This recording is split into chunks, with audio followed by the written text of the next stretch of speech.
The writer Craig Childs is a wanderer and a searcher. In his books, he throws himself into slot canyons and high plateaus looking for water and ancient ruins and the hidden rhythms of the natural world. His latest book is A Reverie of the Night Sky, and it's also a field guide to finding that sky in the age of light. In the book, Childs asks us if we remember being stopped cold by a brilliant night. And he told us about his first time, which, he says, came without warning. He was on a camping trip with his mom and her boyfriend. I remember it clearly because he had an older white Dodge pickup and he put a whole mattress in the back of it. And then when we got to the forest that afternoon, he took out the mattress and just plopped it down on the ground, and that was going to be our bed. When night fell, they put a lot of blankets on it, and then they put me under the blankets, and then they disappeared. They could have been 20 feet away. I was little, but I was afraid of the dark. And it was dark. Ponderosa pine forest and no moon, just black dark. The dark seemed malevolent, or worse, it felt like nothing at all. No mom out there, no boyfriend, no pickup. I'd fallen from the well and brightly lit world with my eyes darting for anything to grasp. You know, what are you afraid of in the dark? Anything, nothing. I was just afraid. And I couldn't move underneath the blankets, so I just lay there frozen with fear. Then I looked up. Above me is the ring of the tree canopy, but then there's this big circle of sky in the middle. A full night sky with the Milky Way and just rich, deep stars. And my fear just kind of stopped. As I looked into the thick of the sky, the weight of the blankets seemed to lift. I won't pretend to remember in detail what I thought that night, but I was acutely aware for the first time of visual infinity, and it was not empty, as one might fear. It was chock full, so busy my eye didn't know where to settle. If I could have reached a hand out from under my blankets, and maybe I did, I would have waved a 5-fingered blackness against the sky. I no longer felt alone. How could I? What should have been a complete void was not. My heart settled, breathing slowed. The celestial sphere seemed to sing me off the ledge.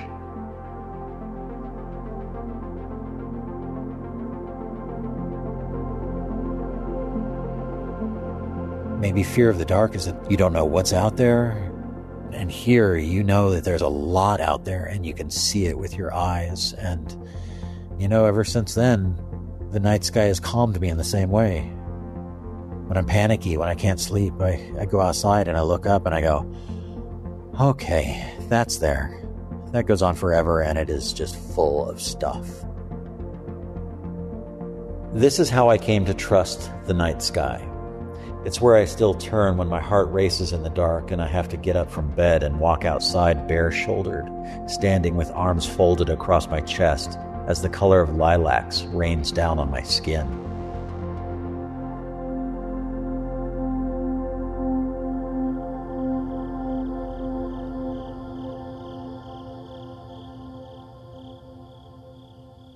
I guess I'm realizing the difference between dark, lightless dark, and dark that is luminous, which is a full night sky.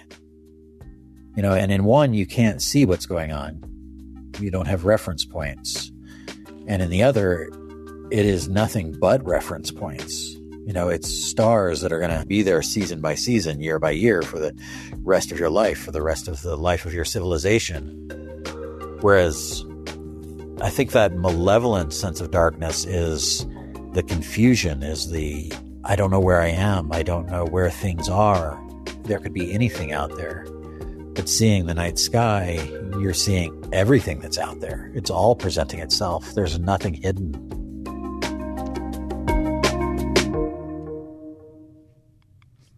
This is Radio West. I'm Doug Fabrizio. Craig Child's book is called The Wild Dark. It's a journey he takes with an old friend, Irvin Fox Fernandez. And the idea is to ride bicycles, starting in the brightest place on Earth, Las Vegas, until they get to the darkest. They pedal across what's called the Bortle scale. It's a system that measures the level of light in the night sky. So they move from the washed-out night of the city, Bortle 9, to Bortle 1, the darkest sky a human being can experience on Earth. Child says that darkness that gives way to the multitude of stars can be unnerving for some. I mean, what are you really looking at when you look at stars? There's just so much time and space involved that you realize that not only are you insignificant, you are just utterly irrelevant. And that's kind of a gulp of mortality that you have to swallow. I have a dear friend who, when we look up at the stars, I'm waxing about them, and he says, yeah, death. That's what that means. That means we're already dead. Like it's come and gone. And so I think that's the fear that I can understand. I look up and go, yeah, death. We're just a blip, just a moment. There's such greater expanse happening out there. You write that when the confusion doesn't go away, it can eventually become awe. Can you say what you mean there? Are you thinking – it seems like you're thinking about the way humans have come to process something like this as overwhelming as a really full night sky. We look at it and are understandably confused. Even knowing astronomy and what you're looking at, that you're looking through the disk of the Milky Way galaxy, et cetera, there's far more unknown than there is known up there. And yeah, how do you process it? It's confusing. Where would you even think to begin? And I think because I let it remain confusing, it does ultimately lead to relinquishing, to saying, okay, I don't know exactly what it is, but I know it's enormous, and I know that I'm in it, that I'm part of it. And I think that's where awe comes in, where it's both terrifying and beautiful at the same time. And it's not there to harm you. It's you're not, the sky is going to crash down and kill you. So you're safe. So it's an interesting combination of the terror of infinity and the feeling of beauty and belonging and being safe underneath the sky, which I believe leads to awe. It seems like, I don't know if it's the defining theme, but an important theme in the book, at least to me, seemed to be that this is about perception, or how we perceive this wild darkness that you are after. You say a night sky is not an absence of light. It's the presence of the universe. And you were just saying before, we were talking earlier, that you realized, it's not empty. It's full. So is this, I don't know how much of this, that got you going about this idea was about perception, or maybe that came to you as you were writing about all of this. I think it's always been about perception. That I was just in New York City last week and, looking for the night sky, which is up there. I mean, you can find bits and pieces of it. Right. But in a city, I don't really look up that much because there's not that much to see, which means I'm not perceiving that. It's not within my view, and it kind of drops away. And I think you're living a different life when you're not aware of the sky, because it's not something you're perceiving, and you forget that it's there. And to forget something that large, that encompassing, that's where I think it's about perception. Are you seeing it, or are you not? Are you remembering it's there? Are you remembering the feeling of it being there? Because I think that really changes how we see the world. It gives us such a bigger context. When you were in college, you had a mentor, J. McKim Malville. Kim is how people know him. He's the guy that sort of kept your interest in the night skies going. That's how you put it in the book. And you mentioned how he wrote to you, it wasn't so long ago, I guess, and said that he said there's some irony in how terribly hard it is to find darkness in our universe. What did he mean? What was he getting at there? The light is everywhere out there. You know, you got a nebula behind a nebula behind a nebula, you know, that are all emitting light. It's a bright place. To actually find a dark place in the universe, you'd have to go a long way in between galaxies. And there are stars out there that are lonely, that got split off, and maybe they have planets, and maybe their night skies just have smudges of galaxies far off. But it takes some work to get away from light in this universe. It's all over the place. When did you start thinking, I'm going to write about this? I need to write something about this. Not that it was a book, but maybe it was a piece or an article, or I don't know. It seems to me, as someone who's been out in dark skies a lot, surely you've thought, I need to, or should be writing about this. Like, when did it first start coming to you? You know, it didn't come to me as dark sky at first, or night sky. It was when the 3 smokestacks outside of Page, Arizona went down. It took them down, and they'd always been part of the horizon, a big part of the sky from there. And when I saw that clear space, and I started noticing that in different places, especially the shutting down of coal conveyor belts and things that had taken up parts of the sky in different places where I lived, and then they were gone. And I went, oh, we're getting the sky back. And so that just started an idea in my head going, oh, the return of the sky. What does that mean? And then I thought, well, of course, the night sky is a much larger story of this, that we've been covering it over. We've been burying it with our lights. And there is this true night sky that's still there, just like there's to me, a true sky outside of Page, Arizona, that didn't have the smokestacks. You know, they were there for my whole life. And then to see them gone, I went, oh, that's what the sky looks like from here. And then I just kept extrapolating it as I was writing down in notes about the sky coming back and what that means, and the stars returning, you know, places that are dark where you can go and see what the sky really looks like. And the book kind of rose out of that. But Craig, you could have walked around in dark places. You could have hiked to places that were dark. You could have driven to sections that were dark, but you conceived a different project. You thought, let's get on bikes, work our way from Las Vegas outward. Like, how did that come around? When did you strike on that idea, and why?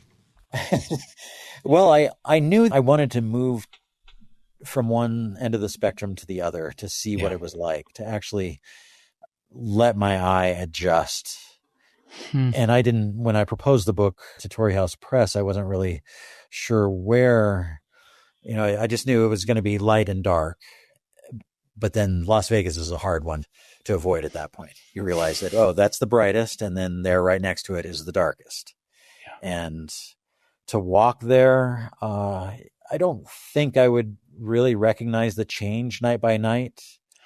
To drive there, you'd be in the darkest within 3 hours. And so I settled on biking because that's the right pace, where I figured each night I will be seeing a different sky. It will be tangibly different. And I wasn't sure about this. But I figured it had to be. But I didn't really know when I set out to write the book if this would actually work. And it ended up working really well, that we were out for 9 nights and we had 9 very different skies. And even the night before the darkest it was notably different from the darkest. So the bikes give this the right pace. You weren't alone, as you said. You mentioned we. Tell us about your partner, your companion. Yeah, an old friend of mine. I prefer to do books with old friends. It's just, the conversations are deep and rich. And he's somebody that I used to guide with. We've known each other since our 20s, and we put the calendars together and figured we'd spent more than 400 nights together sleeping on the ground, working or traveling or whatever. And so we were both versed in the night sky as a pair. So that's why I put this together with him, as I went, oh, we're used to this. But let's take it a level deeper. Let's just focus on the night sky, and that's going to be the center of our experience. Craig Childs, his latest book is The Wild Dark, Finding the Night Sky in the Age of Light. He's going to be at the Clark Planetarium on June 12th. He's turned his journey into a presentation with music and images. You can find details about that on our website, radiowest.org. We'll take a break and come back in a moment. You're listening to Radio West.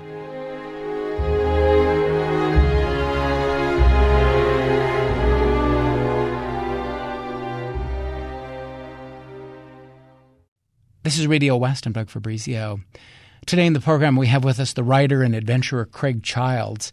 His latest book is a field guide to finding the night sky in an age of light.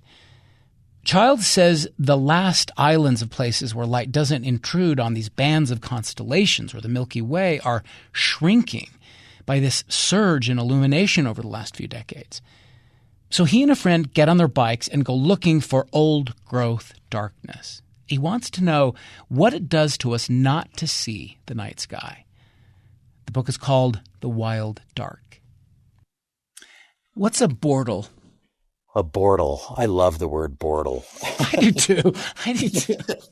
A bortle is a scale called the Bortle Dark Night Scale, or it's a scale of 9. 9 is the brightest. It's a deep urban night sky, where clouds are lit from underneath and you see maybe 3 or 4 stars at the most. And then it goes to Bortle 1, which is the darkest, where if you saw a cloud passing overhead, it would look like a black spot against the stars, no light reflecting from underneath it. The name just sounds astronomical, but it's a man named John E. Bortle who studies comets as an amateur astronomer and has discovered and named comets. And he just came up with a scale as a convenient way to say what kind of sky you're seeing. So it's not terribly technical, but it ends up describing really well 9 different skies. So it works for you. I mean, one of the things you've talked about is that as you were going along, each Bortle scale, I think you described it as having its own flavor. Each night, a different kind of light. The stars are very different. Every night they sharpen. And, on some nights I would go, well, this looks like about as sharp as they're going to get. And there'll just be more of them from here on out. And then the next night I would go, wow, they're significantly sharper than they were the night before. And you're noticing this. Yeah, I'm seeing it with my own eyes, which is what's different for me now, is that I can walk into a place and somebody goes, oh, this is the darkest of the dark. And I go, well, this is a Bortle 3, and it's really nice. High quality Bortle 3. Yeah. But this isn't a Bortle 1, nor is it a Bortle 4. So I've gotten to the point where I can really identify a sky that I'm in because it is significantly different. So we'll come to this because I want you to see if you can describe Bortle 1. That's where you were headed. That's what you wanted to do. But talk a little bit about your own scale that you came up with, or at least this is something you mentioned early on in the book. Domesticated sky versus a feral sky or a wild sky. And you even describe, I like this image, a kind of old growth darkness. Put all of that together for us, if you would. Thanks for picking up on that, because I felt like that was really the center of what I came away with was my own scale, and that the domestic sky being a entirely human sky. You'll get the moon and a dot of a planet. Pretty much it's our light radiating upwards and bouncing back at us and filling the night sky. And then there's this feral sky that's in between that has a lot of stars, but humans' artificial light is very much part of what's going on over your head. And you can taste that wildness. The Milky Way is starting to show. You can see that there's some real depth and richness to the sky, but it's still got the domestic side to it. And then the wild sky, what I described as old growth darkness, that's where it's just not about us anymore. I mean, there's satellites, they can dominate airplanes, etc., but you're looking past them. You're looking at the real depth of the sky, and that is wild. That is left to its own devices, its own nature, and it's not shielded from us at all. You can see it perfectly. Well, it all begins in Vegas, as you mentioned, and with the sphere, which is such a, I don't know, it's interesting. The thing you mentioned is seeing the sphere, and most people sort of know what we're talking about, I guess. But the sphere, this moment that you're writing about when you're there, was projecting the moon, like this big hologram, which is ironic, right? Yeah, it was perfect. Perfect, right. And when I saw it from, I've been watching it during the day and, at night and seeing ads playing 300 feet tall on it. But then early in the morning, I think from like 4 to 5:30 in the morning or whenever they were running it, it's just the moon. And it's rotating and it's going through its phases, and it looks like it's fallen out of the sky and it's sitting there on the ground in the city. From a distance, it's a really good moon. It's really accurate. It looks like the moon in the sky. And then the morning we left, I biked down to it a couple hours before sunrise and got underneath it and stood in such a place where I could see the actual crescent moon that was rising in the east and Venus with it. And so seeing this juxtaposition of, this is what we've done with space. We've made the moon and we've dropped it out of the sky onto the ground. And there in the distance is the actual moon, which is tiny compared to this enormous object over me. But to see the actual moon dominated the whole picture, where you go, okay, yeah, this is a facsimile, a creation, an artifact that we've made, while up there is the actual moon with its gravity, with its light, and two such different things sitting right next to each other. That's the wild and the domestic, nearly touching. The other thing that happens, the timing for which seemed just right, was as you're embarking, you kind of come upon the question for the trip and the question for the book. What does it do to us not to see the night sky? And it comes from this encounter you have with the security guard. Would you take us through this? Because it's I don't know, again, you were living right, Craig Childs, because this moment was kind of perfect, it seemed. It was. It was a moment that really brought everything together. I had to resist to go, this guy is the entire book. Our conversation is everything from here to the end. Yeah. This guard came up. I was out there with my bike, and it wasn't ready to go yet for the trek, but it had a lot of gear on it. So I think he wasn't sure what I was. I looked like I might have been official in some kind of way. And he approached a fence that was in between us, and he said, "Hey, are you a tourist?" And I said, "Yeah." And he said, "Oh, tourists usually aren't out this early." And he asked what I was looking at. And I said it was the crescent moon and Venus. And he said, "Oh, yeah, that's Venus." Oh, I couldn't tell. I thought it was a helicopter, but I thought it might be Venus. But talking to somebody on the street who says, "I thought that might be Venus," that means something. And so I rolled my bike over to him. And I just said, "Yeah, I'm checking out the Venus, and there's Jupiter over there on the other side of the sky." And he said, growing up in Ethiopia, the skies were so dark and so full of stars. And when he said that, I just melted. I just went, "Oh, it's you." Like, you are the man at the crossroads.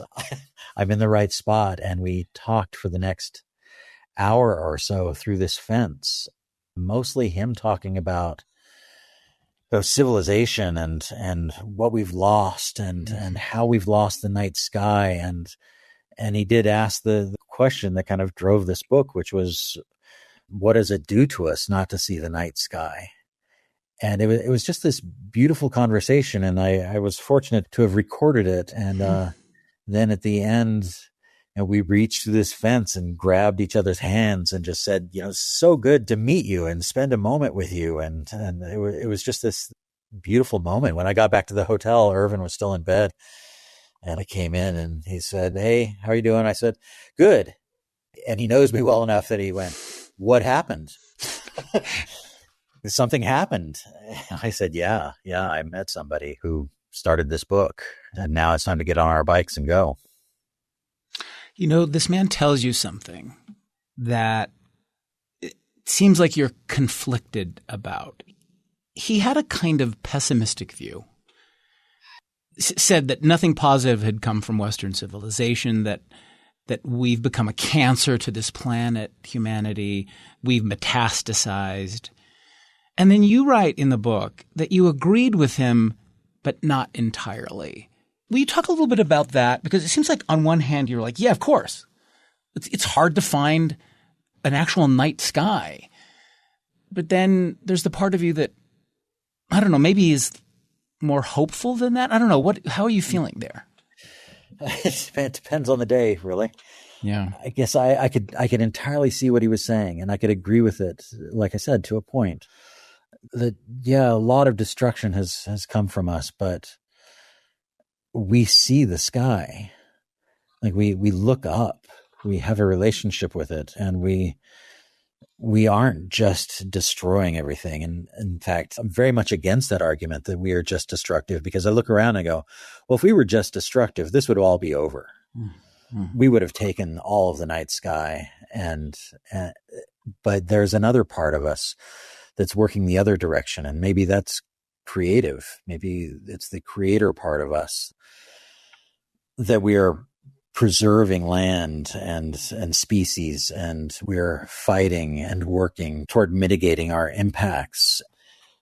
I guess I see it in a hopeful way in that sense, because if it was all just destruction, that's all there would be, and it's not.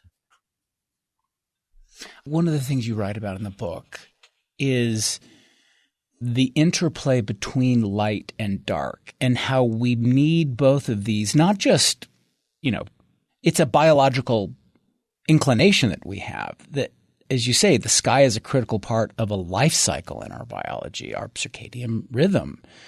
Talk a little bit about that. You mentioned this French scientist who stumbles upon, this concept. What does it tell us? That we need both of these elements, the light and the dark.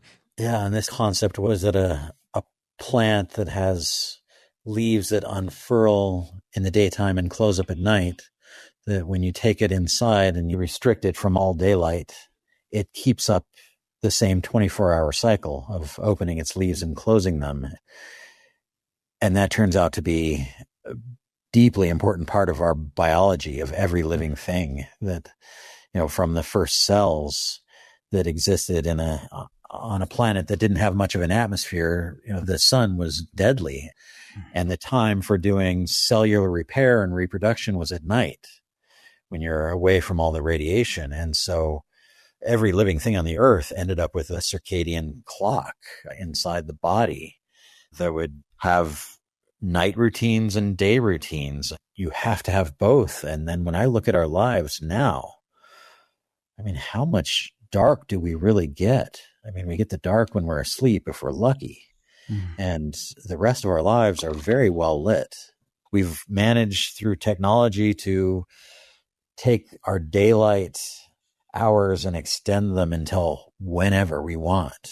And you can live a completely light, full life, a darkless life if you want to, which turns out to be incredibly unhealthy. It's night blindness is the consequence, right? Do we even know what that could mean for the human species? No, we don't. We can know what it means. We can look at people who are, essentially it's a form of torture to put people in what's called a white room, where it's lit all the time, and it breaks down your psychology. It drives you mad. And so in that sense, we have some knowledge about what would happen. We would be unhealthy and crazy, which could explain a few things.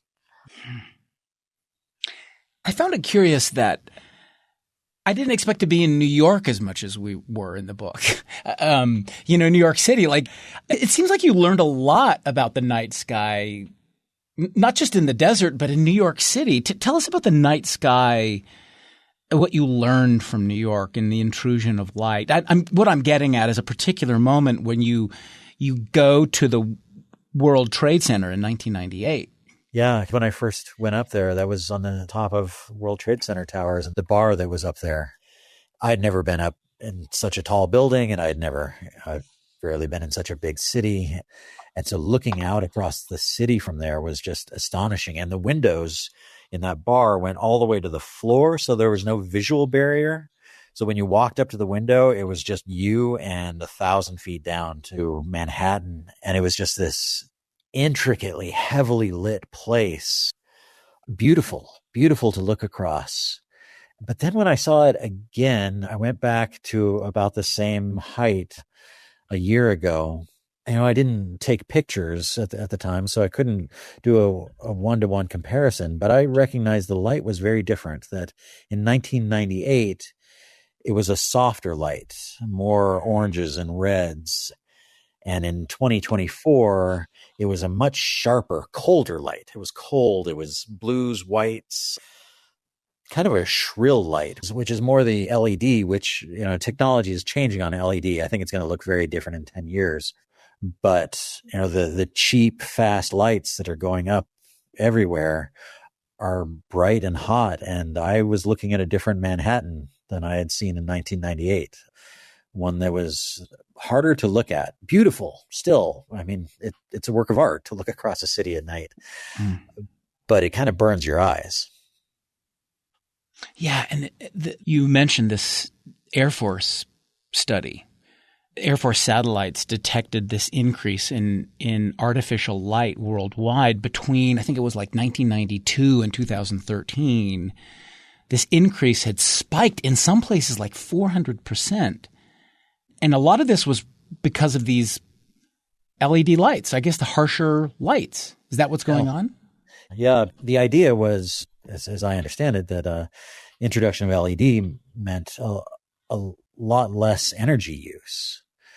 But the reality was energy use didn't change, which means we just got a lot more lights for the same energy. Those satellites started picking up that transition just as LEDs were really coming onto the market, and their market share was increasing dramatically year by year, which means light was getting sharper, colder, more harsh, and just a lot more of it. Craig Childs, he's a writer and adventurer, the author of a number of books like The Secret Knowledge of Water and Atlas of a Lost World. His latest is The Wild Dark, Finding the Night Sky in the Age of Light. We'll take another break, come back in a moment. You're listening to Radio West.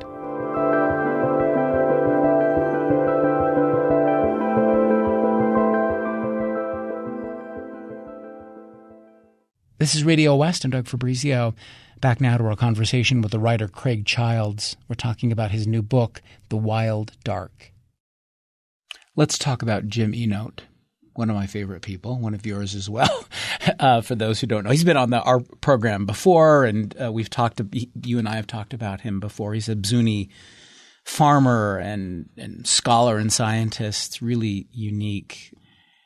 Talk to me about your conversation with him about all of this, because one of the things he said to you was, and this seems right, he said, the sky is a way of understanding our place. What did he mean by that? He brought an interesting perspective of the night sky, because at one point he's saying, well, how much do we really know about what's up there? We're told these things. There are telescopes that inform us, but what do we really know about what we're seeing up there? That we're actually looking into this great unknown and seeing it very clearly. And one of the things that he pointed out to me was that growing up, it was basically told, don't look at the stars too much. Yeah. There's a lot of information there, and you don't know, they might be looking back at you. How much eye contact do you want to be making? That there's a sense of danger, that this isn't just a benign thing up there. This is a powerful thing. It's so interesting how torn maybe isn't the right way to put it, but he's an ancestral farmer on one hand. He's a scientist and scholar on the other. And you yourself write about the fact that he straddles these two worlds. I think those who know him knows he straddles it quite well. Mm-hmm. But it is intriguing to hear him talk about, as you say, we look, talk to a astronomer, talk to a physicist, an astrophysicist. They can tell you the mechanical process that's going on up there. But he's like, well, I don't know. What do we really? I found that really, I don't know, intriguing. Well, I think it's what we think on the ground. I mean, what did you know stars were when you were little? Yeah. I don't know when I learned that they were, balls of superheated gas. There is a point where you look up at the sky and it is just mystery. That's all it is. And I think that point is worth carrying through your life. And that's what Jim brings out for me is that no matter how much we know, most of the night sky is mystery. What does the archaeological record tell us about how the early humans encountered the night sky? Yeah, they had a strong relationship with it around the globe. They're building architecture that refers to it, pyramids that have long shafts that look out on certain passages of stars. We've always had this strong relationship with it for navigation, for legends, for aligning petroglyphs and pictographs with events that happen in the sky. We've had this relationship for a long time, which is what I'm thinking we're losing, to that original question of what happens to us if we can't see the night sky. Well, we're learning. We're learning what happens because we're losing the night sky, where for thousands of years, we've been aligning ourselves with it. We've been building cities and monuments, temples in reference to what's going on in the sky. And so that was a relationship. I think we have that relationship genetically. I think we carry it with us. And I think that's one reason that we seek the night sky and that we want some of that darkness, that we want to see those stars, because we've been looking at them ever since we became a species. So how do you think that translates to now? In the sense that, what does that mean for a modern human who doesn't see the night sky and is designing a city, is an architect and building a building, or like what do you think? I don't know if you've made this connection, and there's not a one-to-one sort of comparison, I'm sure, but like, what does it mean when you lack that? What does that mean for the way we get along, build our cities? You know what I mean? Yeah. And because we're so in the thick of it, it's hard for me to tell, but I know it has an effect because you're not seeing half of the world. Huh. I mean, imagine not seeing half of the world that we see now. I don't know what would be taken away from us, but that's half of our perception that's removed. Half of our personal relationship with the universe, with the world, with all things is not there anymore. And what that does to us, I mean, I've looked at what it does to us physically, the cancers that come out of it, so many problems from excess light and the breakdown of our circadian rhythms. But you ask a really important question. How does that change how we relate to each other? And I don't know, but I know it does change things, and I don't think it's great. I think that we don't see the scale around us. We see what's right in front of us. We see the screens, the street, the notebook, the dinner, the breakfast, all the terrestrial things that we engage with, while there's this infinity hovering over us. And when you look up at that infinity, I think it changes the weight of how we deal with our lives here on the ground. I think that it changes the way we see each other and talk to each other, the way we plan our lives. It's different when you know that you're sitting under this infinite eye of God, or whatever it is you want to call the night sky. You live differently when you know that's up there. Craig, you say early in the book that if you were a Johnny Appleseed of dark nights, that you could go around wandering the land, planting these dazzling skies. Explain what you mean by that, because this seems more than just a lovely abstract idea or vision, because you say the seeds are already in place. And it gets to kind of like, and I'm sure people are thinking like, what's the stuff that we do? How do we dim this? How do we, like, what do you mean by all of that? Yeah. Yeah. That the seeds are, the stars are already there. The night sky is already there. And it's planting this idea that this is actually something that's valuable, something that we want access to, or that we need access to, that we have a human right to see the night sky. And I believe it's a high calling to go to communities and say, hey, a little bit of tweaking here and there, and you could be living in heaven right now. Like, you could just drop the lights here and there, you could use lights much more efficiently, different colors of lights, and get everything you need while allowing the night sky to come through.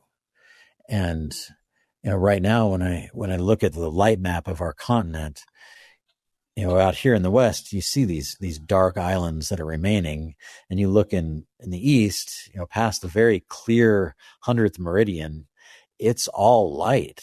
And, there's some dimmer spots, but you see the light is coming. And that's where this Johnny Appleseed idea came to me, going, wow, could we reinforce the darkness that we've got? Could we plant more darkness and have it grow? And how would that happen? That happens on so many scales, through small communities, through cities doing their master plans on lighting, through what kind of, your indoor light. Mm. This just calming the light down as the day comes to an end, and turning off lights and letting the darkness start to move in. There's so many ways of doing this. There are these great sections you have at the beginning of each of the chapters, Bortle 9 through Bortle 1. And it's basically what it is you see in Bortle 9 or Bortle 8. At Bortle 9, for example, this part says, the only celestial objects that really provide pleasing telescopic views are the moon, the planets, and a few of the brightest star clusters. So that's what you see when you're in Bortle 9, not much.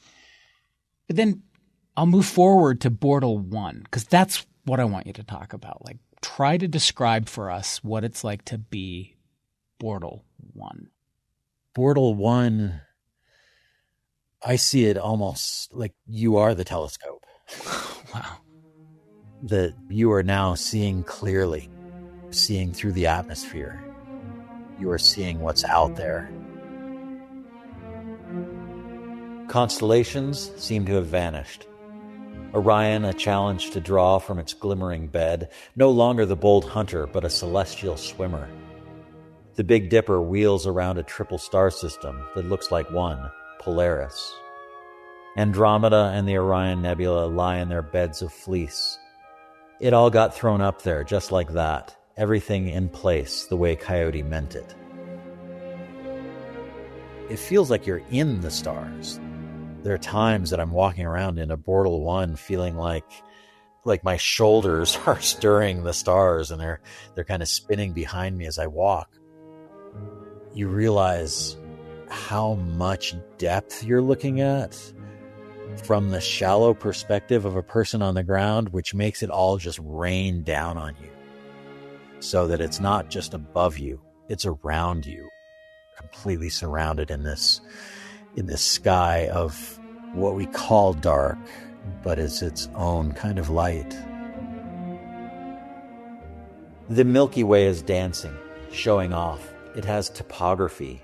2 billion of its suns have been mapped, estimated to be 1% of the total number in the disk alone, giving my galactic view a milky haze. My habit is to untangle the heavens, locating us within the inner rim of the Orion arm of the Milky Way galaxy, positioned inside the Virgo galactic supercluster, which belongs to the Pisces Cetus supercluster. Usually it's work to forget, but not tonight. My eye, a simple organ that only sees light and some of the colors that come with it. Even with limited human vision, the sky is overflowing. Everything looks like a constellation, a palimpsest of arrangements, triangles, half circles, parallelograms. It no longer matters which way is which.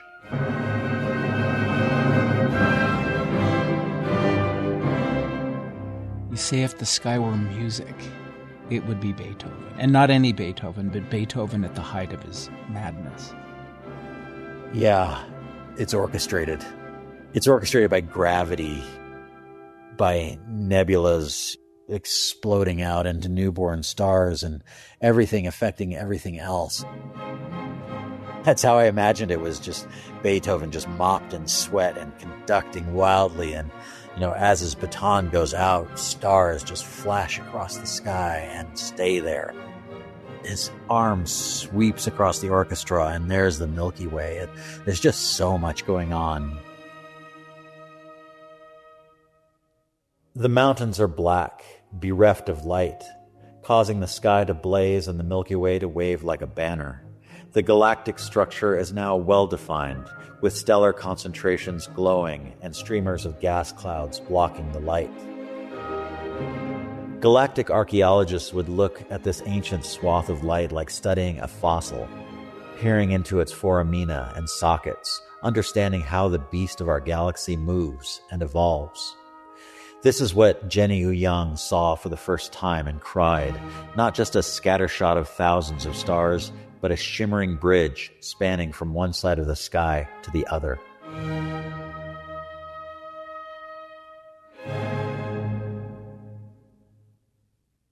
It's like you felt it. I think that's one of the things you said. We should all feel this. Feel it on your shoulders, you said, because we don't actually physically feel the night's weight is astonishing. It seemed like an actual kind of, physical material pressure or something. It feels like you can hold out your hand and it'll kind of collect in your hand and then spill between your fingers, that it's tangible. And I suppose you could say the same about the sun, but the sun is so singular and lights everything up. This is so many different stars and so many different quadrants of the sky delivering different messages. Some are packed with stars and others have more emptiness. And so this makes this tangible material that it feels like it's got weight. Let me ask you finally, do you think you got there? You got to Bortle 1, you found that place. Do you think you got to the place you were hoping to in terms of, the dark or the light or whatever it is where you were looking for? I mean, your final reading was 21.8. In the majority, yeah. But we never got away from Vegas. We biked 200 miles over some pretty challenging terrain, and we realized that we were kind of balanced between Vegas and then Ely, Nevada. I think another 80 miles north of us was starting to show. Not that you're seeing the actual direct lights of these places. You're seeing the little bump on the horizon. And that's where we said, okay, well, this is as dark as it gets. If we go any farther north, Ely is going to start to show, and then Reno is going to start to show. And so did I reach the full darkness? I've seen full dark skies, 1,000 miles from the nearest city. And it's the same. At a certain point, dark is dark. A full night sky is just a full night sky.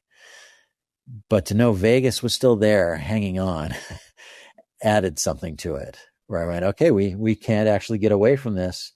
And still, we've got the darkest sky you could possibly see. We've got the darkest sky on Earth, and Vegas is not affecting it.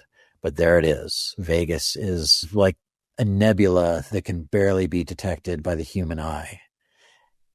And I kind of liked that Vegas joined the procession, that it was now just one of the elements of the night sky. It wasn't gone entirely, but it certainly didn't dominate. And that's what I wanted to reach. So I guess in that way, yeah, I did finally get there. Craig Childs, thank you very much. Oh, thank you, Doug. It's always so good to talk with you. Craig Childs, his latest book is The Wild Dark, Finding the Night Sky in the Age of Light. He's going to be at the Clark Planetarium on June 12th. He's turned this journey into a presentation with music and images. You can find details about that on our website, radiowest.org. Radio West is a production of KUER. You can subscribe to the show wherever you get your podcasts. We're on YouTube at KUER 90.1. We're on Instagram at Radio West, and you can email us at radiowest@kuer.org.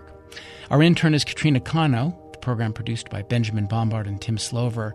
Carrie Watson is our executive producer. I'm Doug Fabrizio.